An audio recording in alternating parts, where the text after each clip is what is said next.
संतोष देशमुख हत्या प्रकरणात खोलात गेलं पाहिजे। कुटुंबियांच्या भेटीनंतर शरद पवारांचं वक्तव्य। बीड नंतर सोमनाथ सूर्यवंशी कुटुंबियांचीही घेतली भेट।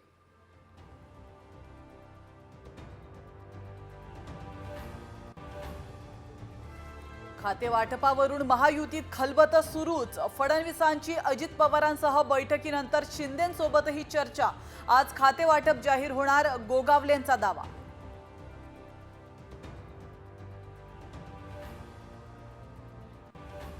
छगन भुजबळ मोठा निर्णय घेण्याच्या तयारीत। देशभरातल्या ओबीसी नेत्यांशी चर्चा करणार।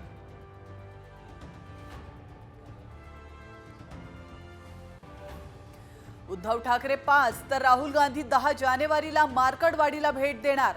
ग्रामस्थ आणि मतदारांसोबत ईव्हीएमवर संवाद। मुंबई महानगरपालिकेवर सत्ता आणावीच लागेल, नाहीतर मुंबई वेगळी केली जाईल। संजय राऊतांचा इशारा। मुंबई महानगरपालिका स्वबळावर लढण्याचे दिले संकेत। युक्रेनने ड्रोनद्वारे मोठा हल्ला केल्याचा रशियाचा आरोप। कझान शहरातील इमारतीवर 9/11 सारखा हल्ला केल्याचा दावा।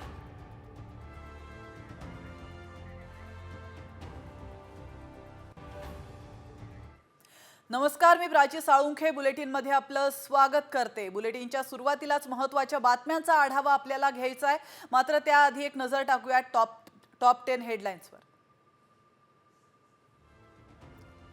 कोल्हापुरात महायुतीची भव्य रॅली। हसन मुश्रीफ आणि प्रकाश आबिटकरांना मंत्रिपद मिळाल्याचा जल्लोष।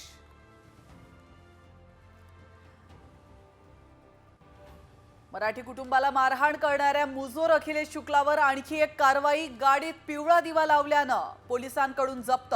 बायकोसह आणखी 2 अटकेत। परभणी घटनेच्या निषेधार्थ सकल आंबेडकरी समाजाकडून जालना बंद। बाजार समितीतील व्यवहार बंद।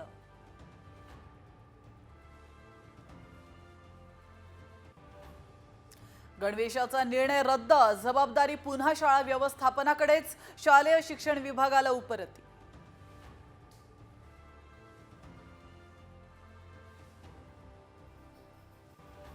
एमपीएससी परीक्षा देताना वयाचं टेन्शन नाही। भरती वयोमर्यादेत 1 वर्षांची वाढ। राज्य सरकारच्या निर्णयाने लाखो विद्यार्थ्यांना दिलासा।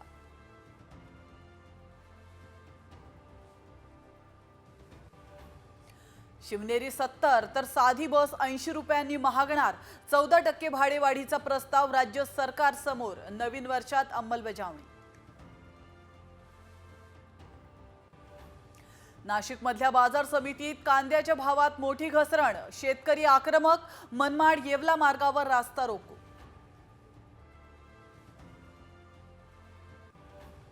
किमान तापमानात वाढ झाल्यानं थंडीची लाट ओसरली, मात्र राज्यातील गारठा कायम। धुळ्यात 7 अंश सेल्सिअस तापमानाची नोंद।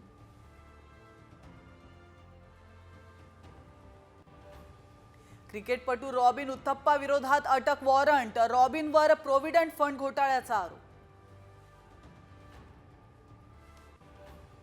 पुण्यात उत्तेजक इंजेक्शन विकणाऱ्यांवर कारवाई। आरोपीकडून 14 बेकायदेशीर इंजेक्शन जप्त। शरीर यष्टी चांगली होण्याचं दाखवायचे आमिष।